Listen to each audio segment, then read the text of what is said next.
ذہین لوگوں کی 6 نشانیاں۔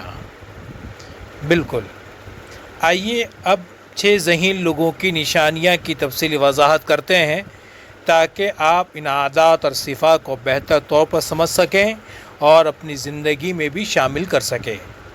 ناظرین کرام سے گزارش ہے، اگر آپ اس چینل پر نئے ہیں تو ہمارے چینل کو ضرور سبسکرائب کریں اور آگے شیئر کریں۔ نمبر 1، ہر وقت سیکھنے کا شوق، کنٹینیوس لرننگ۔ ذہین لوگ سمجھتے ہیں کہ سیکھنے کا عمل کبھی ختم نہیں ہوتا۔ وہ کتابوں، تجربات، مشاہدات اور دوسروں کی باتوں سے ہمیشہ کچھ نیا حاصل کرتے رہتے ہیں۔ وہ سوال کرتے ہیں، تحقیق کرتے ہیں اور خود کو بہتر بنانے کی کوشش کرتے ہیں۔ اگر کسی موضوع پر نہ بھی جانتے ہوں تو وہ سیکھنے سے جھجکتے نہیں۔ انہیں علم حاصل کرنے میں خوشی محسوس ہوتی ہے۔ مثال، ایک ذہین شخص اگر کسی چیز کے بارے میں کچھ نہیں جانتا تو وہ فوراً تحقیق کرے گا بجائے اس کے کہ لا علمی چھپائے۔ نمبر 2، خاموشی اور گہرائی سے سوچنا، ڈیپ تھنکنگ اینڈ سائلنس۔ ذہین افراد ہر بات میں فوری رد عمل نہیں دیتے، وہ خاموش رہ کر حالات کا گہرائی سے مشاہدہ کرتے ہیں، سننے کی صلاحیت رکھتے ہیں تاکہ مکمل بات سمجھ سکیں، بغیر تحقیق کے رائے نہیں دیتے۔ حدیث ہے، خاموشی حکمت کا دروازہ ہے۔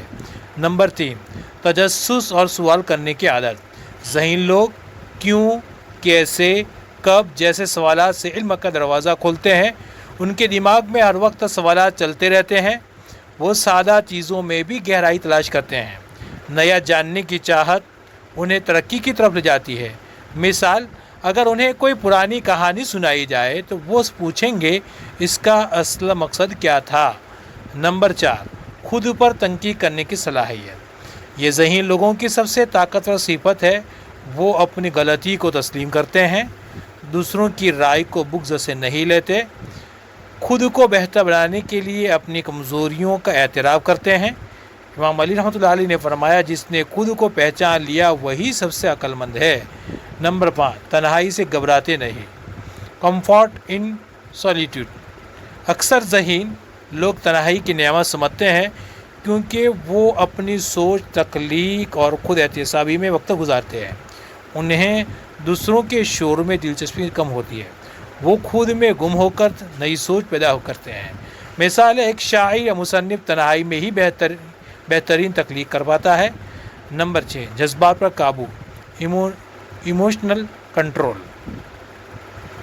ذہین لوگ اپنے جذبات کے غلام نہیں ہوتے بلکہ غصہ، حسد، لالچ جیسے جذبات پر قابو رکھتے ہیں۔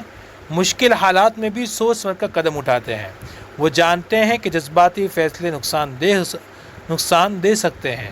قرآن میں بھی ہے، اور غصہ پینے والے اور لوگوں کو معاف کرنے والے اللہ ان سے محبت کرتا ہے۔ خلاصہ یہ ہے کہ سیکھنے کا شوق، ہمہ وقت علم کی تلاش، خاموشی، گہری سوچ کا اظہار، سوالات، تجسس اور فہم کا دروازہ، خود